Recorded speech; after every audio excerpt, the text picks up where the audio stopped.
Good morning, student. So let's start our today class from here. There are all very happy with this plan. तो जो इन्होंने plan किया था new factory establish करने का, उससे सब खुश थे. The group can make profits, group profits कर रहे थे, कमा रहे थे. And each women can get a salary for the work she does. और जो भी वुमेन ने जितना भी वर्क किया उसके लिए उनको उनकी सैलरी मिलनी थी. Now here Jhansi is saying something. I found that for 6,000 kg fish we would need 1,500 kg salt every month. Its price is ₹2 per kg. So students यहाँ पर 6,000 kg, यहाँ पे झांसी कह रही है कि 6,000 kg फिश के लिए उन्हें कितना kg सॉल्ट चाहिए? 1,500 यानी 1,500 kg सॉल्ट चाहिए. और 1 kg सॉल्ट कितने रुपीस का है? 2 रुपीस का है. Okay students, now monthly cost. अब वो कैलकुलेट कर रहे हैं कि कितना सॉल्ट हमें चाहिए होगा इसके लिए. तो सॉल्ट की जो उनकी कैलकुलेशन है कितनी है? अब हमारे 1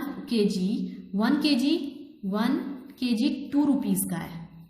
ओके 1 kg 2 रुपीस का है. तो 1,500 kg कितने का होगा? तो फाइंड आउट करने के लिए क्या करेंगे? मल्टीप्लाई. तो 1,500 यानी 1,500 मल्टीप्लाई बाई 2. तो answer what will be you get? 3,000 rupees का आ गया.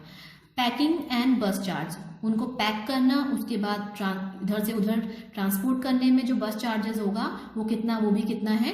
3,000. सो स्टूडेंट टोटल आपकी देखो क्या हो गया. So the total monthly cost of dying the selling the fish, drying and selling the fish, इनको ड्राई करके सेल करने में जो टोटल इनकी कॉस्ट आ रही है कितनी आ रही है? इतना तो सॉल्ट है और इतना इनका पैकिंग एंड बस चार्जेस है. तो टोटल कितना हो गया? 3,000 प्लस 3,000 कितना हो गया? 6,000 rupees. Now Faizila is saying something that sounds very good, जो कि बहुत अच्छी बात है. फैजिला कहती है तो बहुत अच्छा है. Our calculation tell us that, now she is saying that कि हमारा कैलकुलेशन हमें बताता है कि एवरी मंथ हमारा बैंक कितना अर्न करता है? 44,000 अर्न करता है. So now check to see if you also get the same answer. Now हमें अब चेक करना है कि ये फैजिला कहती हैं कि इनके बैंक क्या कर रहा है, कितना अर्न कर रहा है एवरी मंथ? 44,000. तो ये कैसे अर्न कर रहा है? So let check. हमने प्रीवियस कल की क्लास में देखा था कि उन्हें 6,000 kg फिश को जब ड्राई कर रहे थे तो उन्हें कितने का प्रॉफिट हो रहा था? 50,000 का प्रॉफिट हो रहा था ना. तो 50,000, ओके लेट्स चेक. जो 50,000 में से उनका खर्च कितना हो रहा है? इतना सॉल्ट में खर्च हो रहा है, इतना उनका पैकेजिंग में खर्च हो रहा है, यानी टोटल कितना खर्च हो रहा है? 6,000 खर्च हो रहा है. तो अगर हम 50,000 जितना उन्हें प्रॉफिट, जितना उन्हें अर्न हुआ था उसमें से 6,000 जो खर्च हो रहा है उनका, जितना इन्वेस्ट हो रहा है वो हम माइनस कर देंगे तो कितना आ जाएगा? 44,000 आएगा. इट मीन्स जो इनकी कैलकुलेशन है वो क्या है? सही है. ओके स्टूडेंट, आज हमारा ये चैप्टर कंप्लीट हुआ. So next chapter we will go for the chapter number 3. हम चैप्टर 3 स्टार्ट करेंगे and chapter 2 we will see later on. हम बाद में देखेंगे चैप्टर 2 को, बट पहले हम चैप्टर 3 स्टार्ट करेंगे. ओके स्टूडेंट, तो here is our chapter 3 and that is how many squares. The chapter's name is how many squares. तो जैसे ही आपको फिगर दिख रहा है यहाँ पे बहुत सारे डॉट्स मेंशन हैं और ये बड़ा सा बॉक्स बना रखा है. इस बॉक्स के अंदर बहुत सारे डॉट्स हैं. लेट्स काउंट कि बॉक्स डॉट्स कितने हैं. 1 2 3 4 5 6 7 8 9 10 11 12 13 14 15 16. तो ये कितने डॉट्स हैं? 16 डॉट्स हैं इन दिस. ठीक है, लेंथ, इसे हम लेंथ मान लेते हैं. लेंथ की तरफ 16 डॉट है. नाउ अब ये कितना इतना ब्रॉड है, चौड़ा है, तो उसको क्या बोलते हैं? ब्रेथ बोलते हैं. चौड़े को क्या बोलते हैं? ब्रेथ बोलते हैं.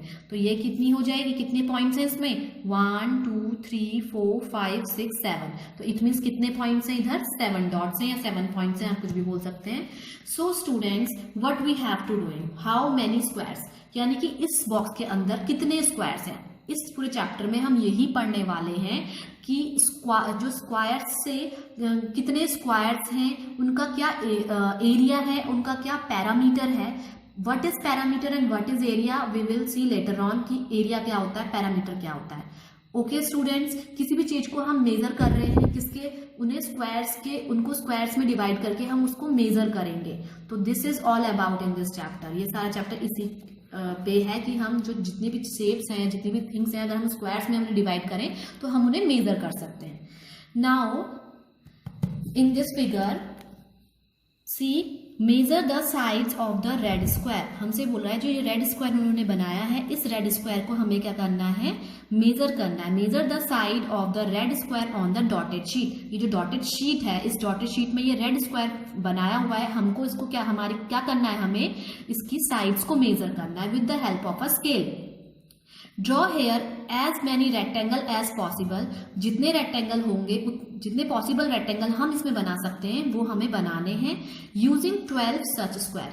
ऐसे ही कितने बॉक्स का यूज करना है, 12 बॉक्स का यूज करना है। कितने बॉक्स का यूज करना है, 12 बॉक्सेस का यूज करते हुए, यानी 12 स्क्वायर्स का यूज करते हुए हमें कितने रेक्टेंगल फॉर्म करने हैं, जितने हो सकते हैं, जितने एज पॉसिबल हम कर सकते हैं।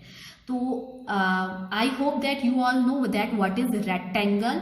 तो फिर भी I am telling you like this, अगर हम इस पूरे शेप को देखें तो it is in the shape of rectangle. ये क्या है, एक रेक्टेंगल शेप है। Okay student, and if we talk about this duster, it is also in the rectangle shape. Rectangle shape का है ये। ओके, सो जो rectangle in the rectangle shape,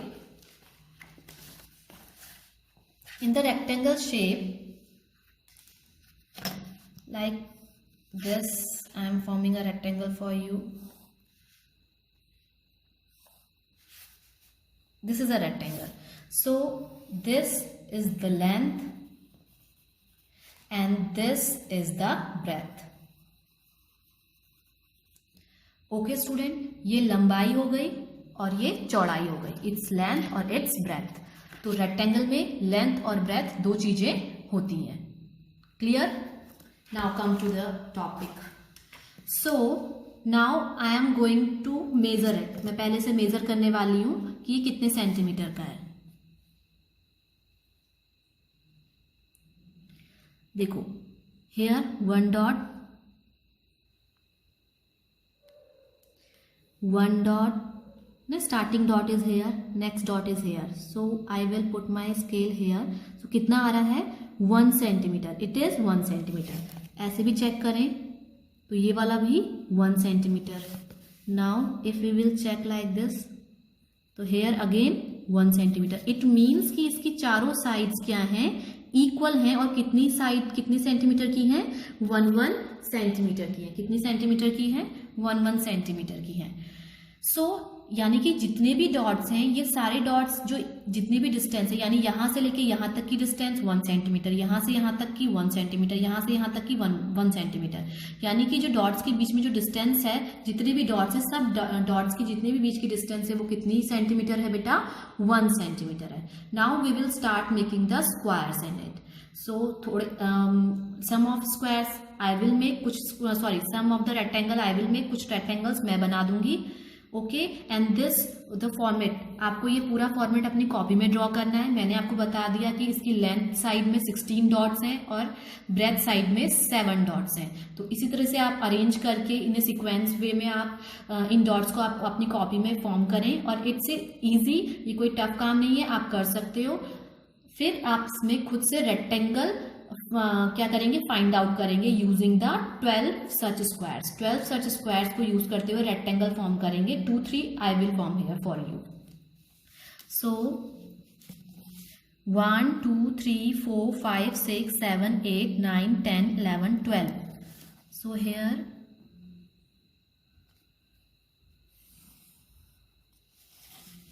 so this is 1 rectangle. Okay, ये एक rectangle, इसको नहीं, हम इसे काउंट अप नहीं करेंगे। यहां से 1 2 3 4। अब अगर हम इन्हें बॉक्सेस बना दें, 1 2, आप scale with the help of scale you do. Okay, अगर हम इन्हें बॉक्सेस मानते हैं, don't make the boxes otherwise you will get confused. First of all पहले सारे आप रेक्टेंगल्स में बना लें, कितने रेक्टेंगल्स में फॉर्म हो सकते हैं, किसकी यूज से, दिस 12 सच स्क्वायर्स की यूज से। ओके, 1 2 3 4 5 6 7 8 9 10 11 12। तो 12 स्क्वायर्स का यूज करते हुए हमने क्या एक फॉर्म कर लिया, एक रेक्टेंगल फॉर्म कर लिया। सेम रेक्टेंगल अगेन हम यहाँ पे बना सकते हैं।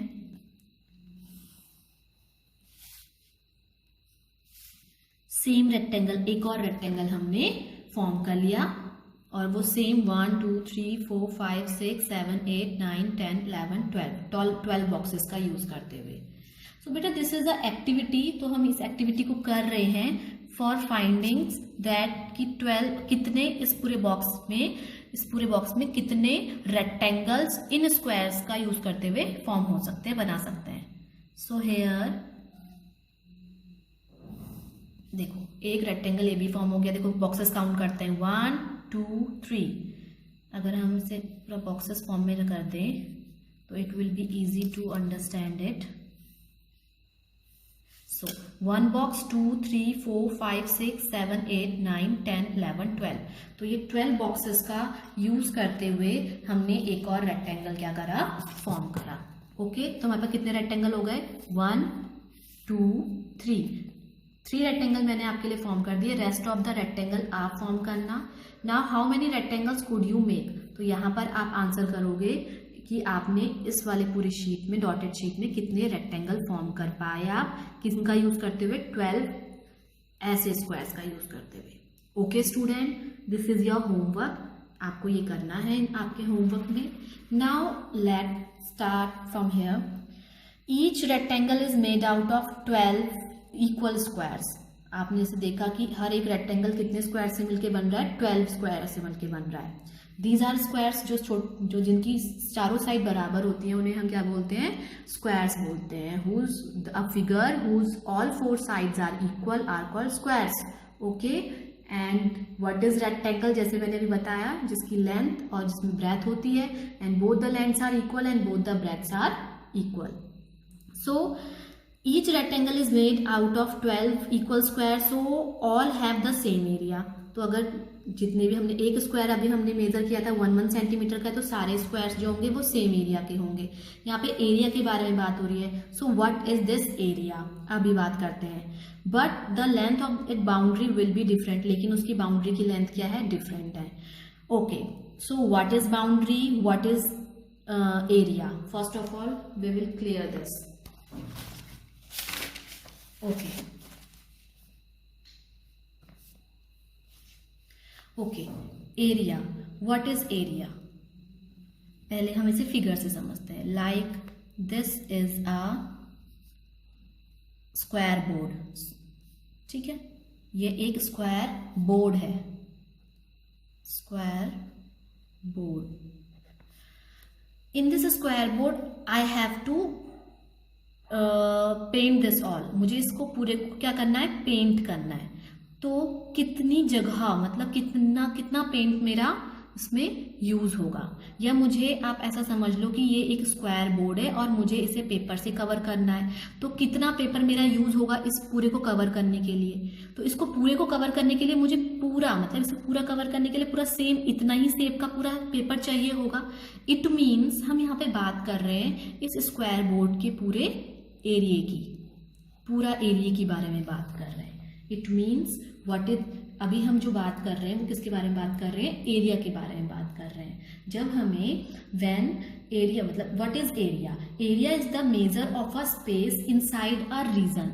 किसी भी स्पेस के अंदर जितना भी रीजन होता है, अगर हम उसको मेजर कर रहे हैं तो इट मीन्स हम क्या मेजर कर रहे हैं बेटा, एरिया मेजर कर रहे हैं। ओके, अगर हम ज्योमेट्री के फॉर्म में बोलें तो area can be defined as the space occupied by a flat surface, यानी एक फ्लैट सरफेस ने जितना भी एरिया ऑक्यूपाई किया है, कितना एरिया उसने ऑक्यूपाई किया है, और the surface of an object, यानी किसी भी, चाहे किसी ऑब्जेक्ट ने कितना सरफेस ऑक्यूपाई किया है, कितनी जगह उसने ली है, वो क्या कहलाती है। अगर हम उसे मेजर करना चाहें तो वो क्या कहलाता है, एरिया कहलाता है। हम एरिया के थ्रू से क्या कर सकते हैं, मेजर कर सकते हैं। This is area. ओके, अभी हमने स्क्वायर का एग्जांपल लिया था, अगर हम रेक्टेंगल का ले, like this is a rectangular park, rectangular park. अभी रेक्टेंगुलर पार्क है, तो इस रेक्टेंगुलर पार्क में मुझे क्या करना है, इसमें इसे फ्लावर बेड बनाना है, यानी इसमें पूरा मुझे इसमें फ्लावर्स लगाने हैं। ओके, सो फ्लावर्स लगाए तो मुझे पूरा कवर करना है, पूरा कवर करना है तो कितनी जगह में मुझे फ्लावर लगाने पड़ेंगे, क्या कैलकुलेशन करनी पड़ेगी, कितना डिस्टेंस में कवर करूंगी, तो ये सब चीजें किस में आ जाएंगी, एरिया में की। यानी कि मुझे इसको पूरा कवर करना है, यानी मुझे पहले ये पता होना चाहिए कि मेरे पास एरिया कितना है। तो ये किससे कैलकुलेट होगा, एरिया से। तो किसी भी रीजन के अगर इनसाइड किसी भी शेप के अंदर जितना भी रीजन है, अगर हम उसे कवर अप करते हैं, अगर हम उसे फाइंड आउट करते हैं, तो वो क्या कहलाता है, एरिया कहलाता है। Okay students, now talking about parameter. What is parameter? जब हम किसी भी फिगर या किसी भी ऑब्जेक्ट के सिर्फ आउटर, यानी this is the boundary part, I am not talking about inside, मैं इनसाइड के बारे में बात नहीं कर रही हूँ, मैं सिर्फ बाउंड्री के बारे में बात कर रही हूँ। Like this is a chart, आपका चार्ट है, इस चार्ट में आपको इसको डेकोरेशन टेप से क्या करना है, इसको डेकोरेट करना है। तो डेकोरेट आप जब ऐसे करोगे तो डेकोरेशन जो टेप है आप क्या करते हो, ओनली बाउंड्री पे लगाते हो ना, सिर्फ साइड पे आप यहाँ पे पेस्ट करते हो अपनी डेकोरेशन जो टेप होती है आपकी डेकोरेटिंग टेप, आप साइड पे मेंशन करते हो, यानी कि उसकी बाउंड्री पे मेंशन करते हो, उसके अंदर साइड में थोड़ी लगाते हो। तो जब भी हम बात करते हैं बाउंड्रीज की, किसी भी शेप की बाउंड्रीज की और उनको मेजर करने की, तो इट मीन्स हम क्या मेजर कर रहे होते हैं, उसका पैरामीटर मेजर कर रहे होते हैं। ओके स्टूडेंट, सो अगर ये हमारे पास एक स्क्वायर पेपर है या स्क्वायर चार्ट है और हमें इसकी बाउंड्री बनानी है, तो बाउंड्री अगर हम क्रिएट करेंगे और हमें ये पता करना है कि कितना लेंथ है, तो हम जब भी किसी चीज़ की लेंथ फाइंड आउट कर रहे होते हैं, जैसे टेप है तो उसकी कितनी लेंथ हमने कितना यूज़ किया, तो जितना मैंने टेप यहाँ, पहले मैं टेप यहाँ से यहाँ, फिर यहाँ से यहाँ, फिर यहाँ से यहाँ, यहाँ से यहाँ, इतना मैंने क्या करा, पूरा टेप जो डेकोरेटिंग टेप है वो यूज़ किया, तो वो कितना यूज़ हुआ, वो किससे फाइंड आउट होगा हमारा कि पैरामीटर कितना है, कितना इसकी आउटर बाउंड्री है, जो भी इसकी आउटर बाउंड्री की लेंथ होगी वो ही क्या कहलाएगी, इसकी पैरामीटर कहलाएगी। So this is the area and the perimeter. Okay students, now there are some formulas for it. Okay, हमारे पास जैसे हमने देखा स्क्वायर एंड रेक्टेंगल, तो स्क्वायर को फाइंड आउट करने के लिए और रेक्टेंगल को फाइंड आउट करने के लिए, दोनों के लिए हमारे पास क्या होते हैं, फॉर्मूला होते हैं। ओके, ऐसे ही पैरामीटर, रेक्टेंगल के पैरामीटर, स्क्वायर के पैरामीटर और रेक्टेंगल के पैरामीटर दोनों को फाइंड आउट करने के लिए भी हमारे पास क्या होते हैं, फॉर्मूलाज होते हैं। So we will talk about that formulas in the next class. Next class में हम उन फॉर्मूलाज के बारे में बात करेंगे। Then we will solve these question also. Which of these rectangle has the longest parameter, तो कौन से रेक्टेंगल का, जो आप इस फिगर में अभी जो बनाओगे, इस फिगर में सबसे लॉन्गेस्ट आपका रेक्टेंगल जो भी बनेगा उसकी लेंथ क्या है, मतलब कौन सा, विच of these rectangle has the longest parameter, इनमें से सबका लॉन्गेस्ट पैरामीटर किसका है, तो वो फाइंड आउट हम करेंगे। विच of these rectangle has the smallest parameter, और इन्हीं सारे रेक्टेंगल में से इन्हीं सारे जो हम सारे रेक्टेंगल से हमें फॉर्म करेंगे, इन्हीं सारे रेक्टेंगल में से कौन से रेक्टेंगल का जो पैरामीटर है सबसे कम है वो फाइंड आउट करेंगे। तो उसको फाइंड आउट करने के लिए हमें क्या पता होना चाहिए, फॉर्मूला पता होना चाहिए। After applying the formula we will put the values, we will get the answer, then we will compare that which one is the longest rectangle and which one is the smallest rectangle in the terms of parameter. Parameter के terms में कौन सा longest है rectangle और कौन सा small है। सो ये हम नेक्स्ट क्लास में देखेंगे। Till then you practice it, you make this in your copy and आपसे बनाने के बाद find out the number of the rectangles in it. Okay student, this is your homework, remember it. So we will meet in the next session. Okay, bye bye.